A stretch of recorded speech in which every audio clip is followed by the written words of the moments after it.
He never led a massive army across continents. He never built an empire. He never crowned himself king.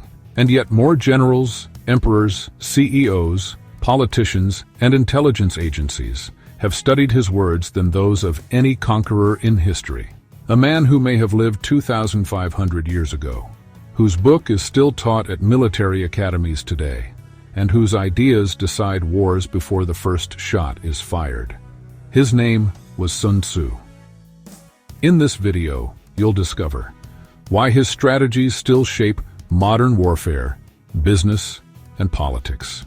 How a text barely 13 chapters long outlived entire civilizations. And why Sun Tzu believed the greatest victory is the one no one sees. Because by the end of this story, you may realize something unsettling. You are living in a world still governed by Sun Tzu's ideas, whether you know it or not. China, around the 6th, 5th century BC.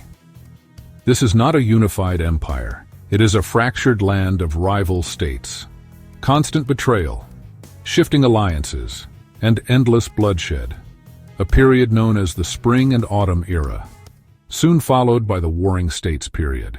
War is no longer seasonal. It is permanent. Armies number in the hundreds of thousands. Entire cities are erased. Victory no longer belongs to the strongest, but to the smartest. And in this chaos, a quiet figure emerges. Sun Tzu, likely a military general and strategist serving the state of Wu. History tells us very little about his personal life. Even his existence was debated for centuries. But what we do know is that someone wrote a book so precise, so coldly intelligent, so psychologically accurate that later generations had no choice but to believe it came from a real battlefield mind. That book was The Art of War. The Art of War is not a heroic epic. There are no gods, no glorious charges, no romanticized violence. Instead, it opens with a chilling statement. War is a matter of vital importance to the state. Not honor, not glory, survival. Sun Tzu treats war like a science, governed by calculation, deception, terrain, timing, morale, logistics, and psychology. To him, war is not about destroying the enemy. It is about breaking their ability to resist. This is where his thinking becomes radical, even dangerous. The supreme art of war is to subdue the enemy without fighting. Not bravery, not strength, but control. And this idea will echo through everything that follows. Sun Tzu's genius wasn't weapons, it was people. He understood something most commanders didn't. Armies don't collapse when they lose battles. They collapse when they lose belief. He wrote about fear and confidence, discipline and exhaustion, misinformation and surprise, leadership and morale. One famous story illustrates this perfectly. When King Helü of Wu doubted Sun Tzu's theories, he asked him to train a group of palace concubines as soldiers. Sun Tzu gave clear orders. They laughed. He repeated the orders. They laughed again. So Sun Tzu executed the two leaders, the king's favorites. The women obeyed instantly. Sun Tzu turned to the king and said, "When orders are unclear, it is the general's fault. When orders are clear and not obeyed, it is the soldier's fault." Whether literal or symbolic, the message is unmistakable. Discipline is mercy in war. If there is one concept that defines Sun Tzu, it is this. All warfare is based on deception. Appear weak when you are strong. Appear distant when you are near. Lure the enemy with bait. Strike where they are unprepared. This isn't brutality, it's efficiency. Sun Tzu believed unnecessary violence was failure, proof that strategy had broken down. This is why modern intelligence agencies still study him, why cyber warfare manuals echo his words, why do political campaigns use his logic.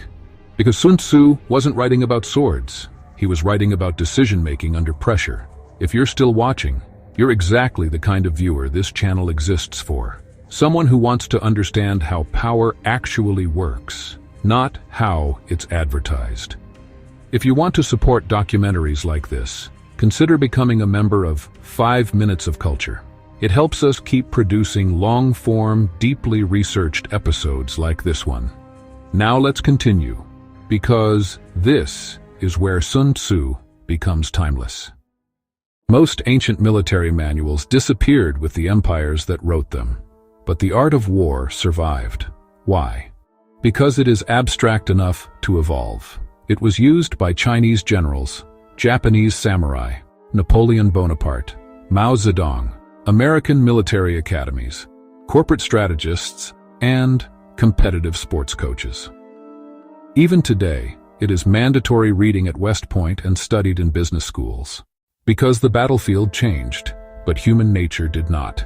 Fear, ambition, ego, overconfidence, panic, Sun Tzu mapped them all. For centuries, scholars debated whether Sun Tzu was a real individual or a composite figure.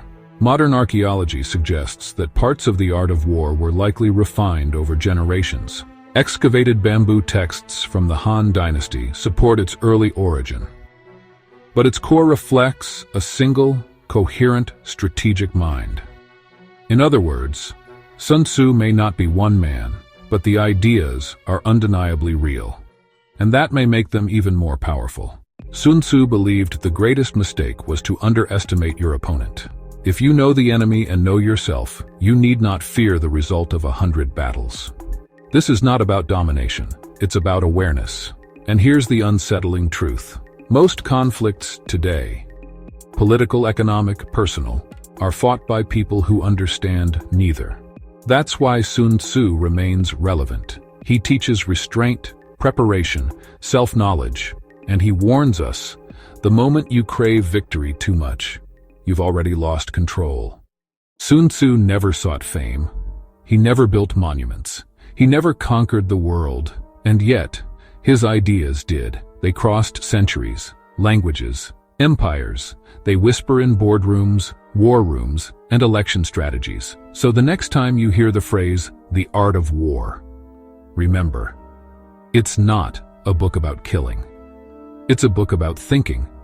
And if this story changed the way you see conflict, power, or strategy, subscribe to 5 Minutes of Culture. Because next time, we'll explore another mind that shaped the modern world, without ever ruling it.